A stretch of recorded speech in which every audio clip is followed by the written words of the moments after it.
বছরের পর বছর ফেরারি জীবন কাটছে বিএনপির লাখ লাখ নেতাকর্মীর। কেউ মামলায় গ্রেফতারি পরোয়ানা মাথায় নিয়ে, কেউ সাজাপ্রাপ্ত হয়ে, আবার কেউ আইনি জটিলতায় ঘর ছাড়া, পরিবার পরিজন ছাড়া নিঃসঙ্গ জীবনে অনেকেই হয়ে পড়েছেন অসুস্থ। কবে এই অবস্থা থেকে মুক্তি পেয়ে স্বাভাবিক জীবনে ফিরতে পারবেন তা একরকম অনিশ্চিত। মামলার জালে এমনভাবে আটকে গেছেন তারা যে জাল থেকে বের হওয়া অসম্ভব। অনেকে আত্মসমর্পণ করে জামিন পেলেও আর্থিক সংকটে বেশিরভাগেরই মিলছে না জামিন। দীর্ঘদিন ক্ষমতার বাইরে থাকায় দলীয় ফান্ড প্রায় শূন্য, তাই সেখান থেকেও মিলছে না প্রয়োজনীয় সহায়তা। ফলে খুব শিগগিরই তাদের স্বাভাবিক জীবনে ফেরার সম্ভাবনা প্রায় ফিকে।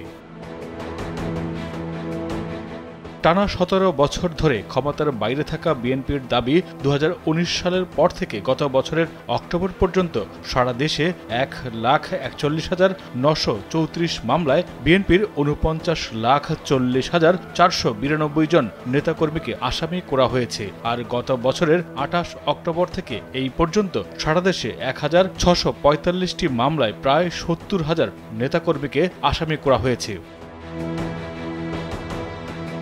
বিএনপির নেতাকর্মীরা বলছেন, কেন্দ্র থেকে তৃণমূল পর্যন্ত প্রায় সব নেতাকর্মীরই একই অবস্থা। মামলার ভারে নুয়ে পড়েছেন তারা। মামলার খরচ জোগাতে ব্যর্থ হয়ে ফেরারি জীবন কাটাচ্ছেন কেউ কেউ। দলের অনেক জ্যেষ্ঠ নেতারও একই অবস্থা। মামলা জটিলতায় দিনের পর দিন থাকতে হচ্ছে প্রবাসে। আত্মীয় স্বজন, পরিবার পরিজন ছাড়া মানবেতর জীবন কাটাতে হচ্ছে তাদের।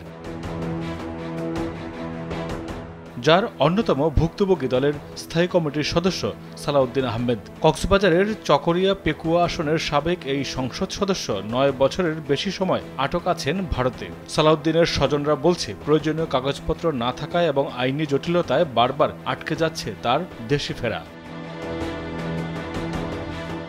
বিএনপির স্থায়ী কমিটির আরেক সদস্য ইকবাল হাসান মাহমুদ টুকু রয়েছেন প্রবাসে। টুকু বলেন, মিথ্যা মামলায় অন্যায় রায়ে যাযাবরের মতো বিদেশে অবস্থান করতে হচ্ছে তাকে। জীবনের শেষ লগ্নে প্রিয়জনের সাথে থাকার কথা থাকলেও মামলার কারণে দেশান্তরী তিনি। এছাড়া বিএনপির ভাইস চেয়ারম্যান কাজী শাহ মোফাজ্জল হোসেন কায়কোবাদ, গিয়াসউদ্দিন কাদের চৌধুরী সহ অনেকে স্বেচ্ছা নির্বাসন বেছে নিয়েছেন। বিএনপি নেতাদের দাবি, বেআইনি সমাবেশ, পুলিশের কাজে বাধা ও হামলা, যানবাহন ভাঙচুর, আগুন দেওয়া ও ককটেল বিস্ফোরণের অভিযোগে করা হয়েছে এসব মামলা। এসব মামলার বাদী আবার পুলিশ। এসব সাজাপ্রাপ্ত নেতাকর্মীর অনেকে আত্মসমর্পণ করে কারাগারে গেছেন। তাদের কেউ কেউ মুক্তি পেয়েছেন জামিনে।